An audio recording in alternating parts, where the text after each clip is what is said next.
Ton బరువున్న పాత ఇనుప సామాన్తో నిర్మించిన ఎన్టీఆర్ భారీ విగ్రహాన్ని మాజీ మంత్రి ఆలపాటి రాజేంద్ర ప్రసాద్ ఆవిష్కరించారు.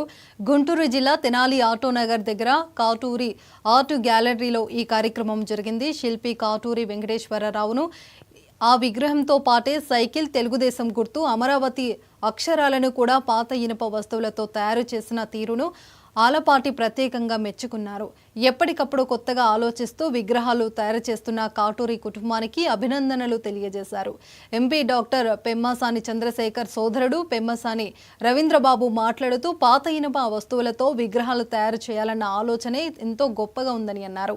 శిల్పి కాటూరి వెంకటేశ్వరరావు మాట్లాడుతూ గతంలో 75,000 నోట్లతో గాంధీ విగ్రహం తయారు చేశామని, ప్రధాని నరేంద్ర మోదీ విగ్రహం ద్వారా తమకు మరింత ప్రత్యేకమైన గుర్తింపు వచ్చిందని చెప్పారు. ఎన్టీఆర్ విగ్రహం ద్వారా మరింత పేరు ప్రఖ్యాతలు వస్తాయని ఆశిస్తున్నామని అన్నారు.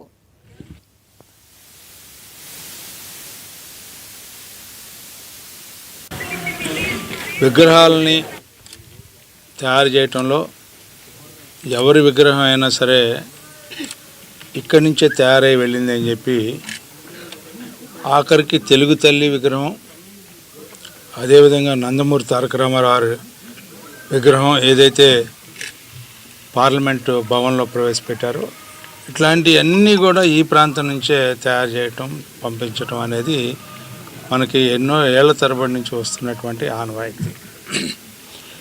మరి ఆ నేపథ్యంలోనే కాటూరి వెంకటేశ్వరరావు వారి కుటుంబ సభ్యులు ఈ యొక్క కార్యక్రమంలో ఒక ప్రత్యేకతను సంతరించుకొని గతంలో వారు కూడా కాంస్య విగ్రహాలని, అదేవిధంగా ప్లాస్టర్ ఆఫ్ ప్యారిస్తో తయారు చేసే వాటిని ఇవన్నీ కూడా తయారు చేశారు. కానీ ఒక ప్రత్యేకమైన ఆలోచనతో వారి తనయుడు కూడా దీంట్లో కలకట్టా ఆర్ట్స్ గ్యాలరీ దీంట్లో విద్యను అభ్యసించి వచ్చిన తర్వాత నూతన వరవడికి శ్రీకారం చుట్టినటువంటి పెద్దలు కాటూరి వెంకటేశ్వర.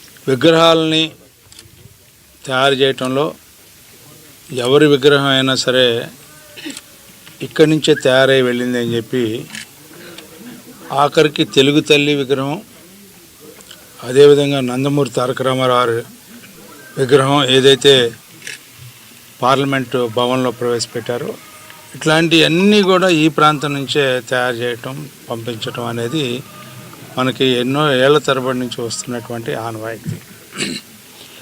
మరి ఆ నేపథ్యంలోనే కాటూరి వెంకటేశ్వరరావు వారి కుటుంబ సభ్యులు ఈ యొక్క కార్యక్రమంలో ఒక ప్రత్యేకతను సంతరించుకొని గతంలో వారు కూడా కాంస్య విగ్రహాలని, అదేవిధంగా ప్లాస్టర్ ఆఫ్ ప్యారిస్తో తయారు చేసే వాటిని ఇవన్నీ కూడా తయారు చేశారు. కానీ lot of the people waste మెటీరియల్స్ని డిస్పోజ్ చేసి కంపోజ్ చేయడం జరుగుతూ ఉంటుంది. బట్ దాన్ని రీసైకిల్ మెకానిజంలో వాడి మోస్ట్లీ ఇక్కడ మీరు అన్నగారి విగ్రహం చూస్తుంటే థౌజండ్స్ ఆఫ్ నట్స్ కానీ, బోల్ట్స్ కానీ, అందులో ఇంకా బేరింగ్స్ కానీ లింక్స్ చేసుకుంటూ వెల్డింగ్స్ని ఎక్కువ కనపడకుండా చాలా కాంటూర్స్ని కూడా చాలా పకడ్బందీగా చేసి ట్రూ ఫార్మ్ ఆఫ్ రెప్లికాగా తయారు చేయడం జరిగింది. నాట్ ఓన్లీ దట్, ఇప్పుడు మీరు అంబేద్కర్ గారి కూడా చూస్తే ఒక ట్రాన్స్ఫర్మేషనల్గా lot of the people waste మెటీరియల్స్ని డిస్పోజ్ చేసి కంపోజ్ చేయడం జరుగుతూ ఉంటుంది. బట్ దాన్ని రీసైకిల్ మెకానిజంలో వాడి మోస్ట్లీ ఇక్కడ మీరు అన్నగారి విగ్రహం చూస్తుంటే థౌజండ్స్ ఆఫ్ నట్స్ కానీ, బోల్ట్స్ కానీ, అందులో ఇంకా బేరింగ్స్ కానీ లింక్స్ చేసుకుంటూ వెల్డింగ్స్ని ఎక్కువ కనపడకుండా చాలా జనరల్గా ఐరన్ స్క్రాప్ని మోడర్న్ ఆర్ట్ కానీ,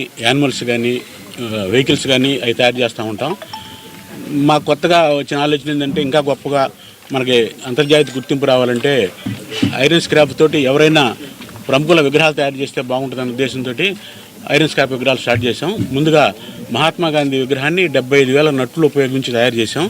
అది అమెరికన్ బుక్ ఆఫ్ రికార్డులో నమోదై మాకు మంచి ఉత్సాహాన్ని, కొత్త ఊపిరి తీసుకొచ్చింది.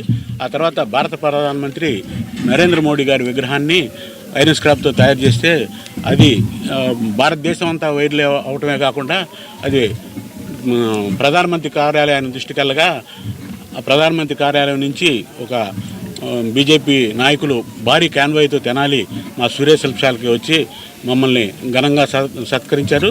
దాన్ని ఇంకా స్ఫూర్తిగా తీసుకొని మేము తర్వాత బాబాసాహెబ్ అంబేద్కర్ గారిది, తర్వాత పునీత్ రాజ్ కుమార్ గారి విగ్రహాలు తయారు చేసాం.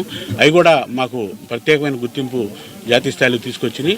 ఇప్పుడు మళ్ళీ మన ఆరాధ్య నటుడు, మరి తెలుగుదేశం వ్యవస్థాపకులు పద్మశ్రీ నందమూరి తారక రామారావు గారి విగ్రహాన్ని మరి తయారు చేయాలనుకున్నాం.